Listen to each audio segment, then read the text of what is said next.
नमस्कार दोस्तों, महाभारत का युद्ध 18 दिनों तक चला था। जैसा कि हम सभी जानते हैं कि ये युद्ध कौरवों और पांडवों के बीच लड़ा गया था। इस युद्ध में कौरव धोखा देने और छल कपट करने में माहिर थे, वहीं दूसरी तरफ पांडव धर्म की ओर से ईमानदारी से लड़ रहे थे।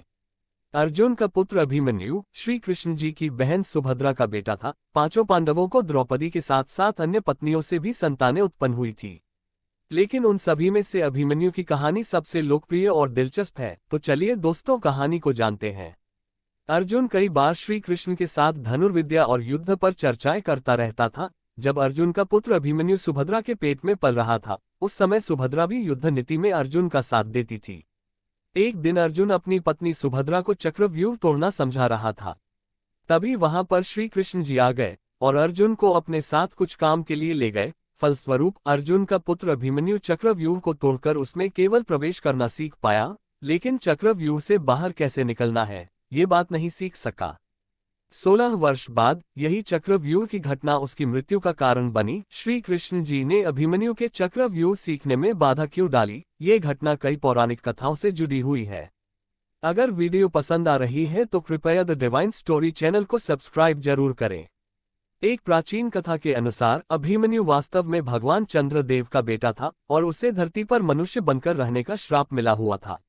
लेकिन बेटे के धरती पर जाने के बाद चंद्रदेव को अपने बेटे की बहुत याद आती थी, इसलिए उन्होंने भगवान श्री कृष्ण जी से अनुरोध किया। तो श्री कृष्ण जी ने कहा कि वे अभिमन्यु को 16 साल की उम्र में धरती पर से मुक्त कर देंगे।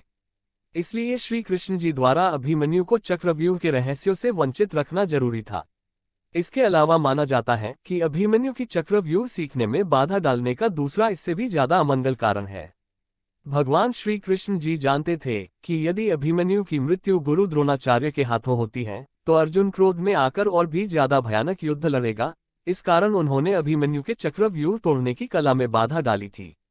जब पांचों पांडव जुए के खेल में हारकर 13 वर्ष के वनवास और 1 वर्ष के अज्ञातवास पर चले गए, तब उस समय अभिमन्यु केवल 2 वर्ष का था।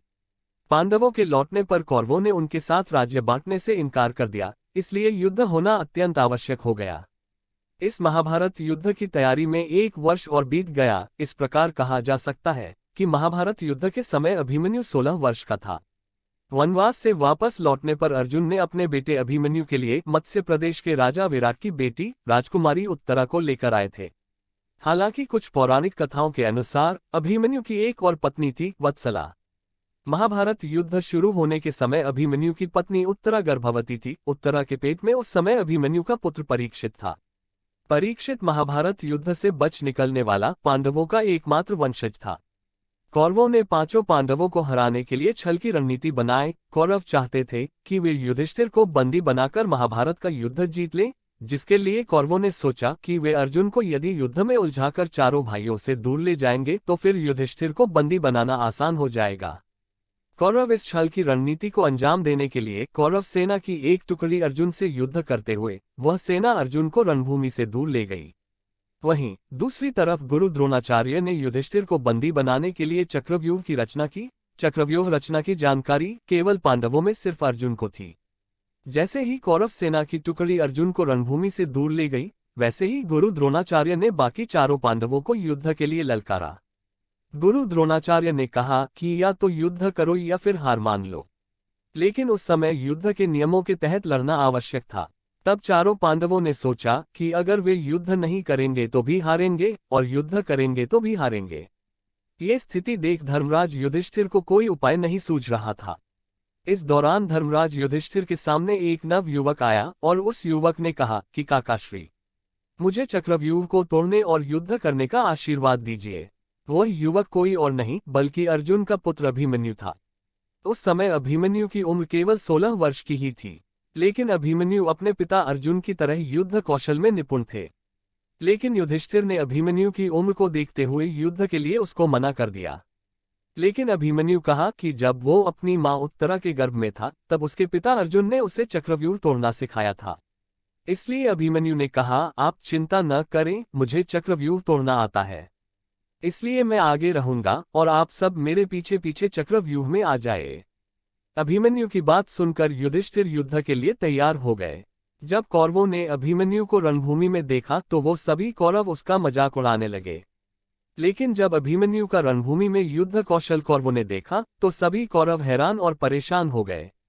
सबसे पहले अभिमन्यु ने दुर्योधन के पुत्र लक्ष्मण को मार गिराया और चक्रव्यूह को तोड़ उसमें प्रवेश किया। जैसे ही छोटे से बालक अभिमन्यु ने चक्रव्यूह में प्रवेश किया तो कौरव तरफ से लड़ रहे राजा जयद्रथ ने चक्रव्यूह का द्वार बंद कर दिया।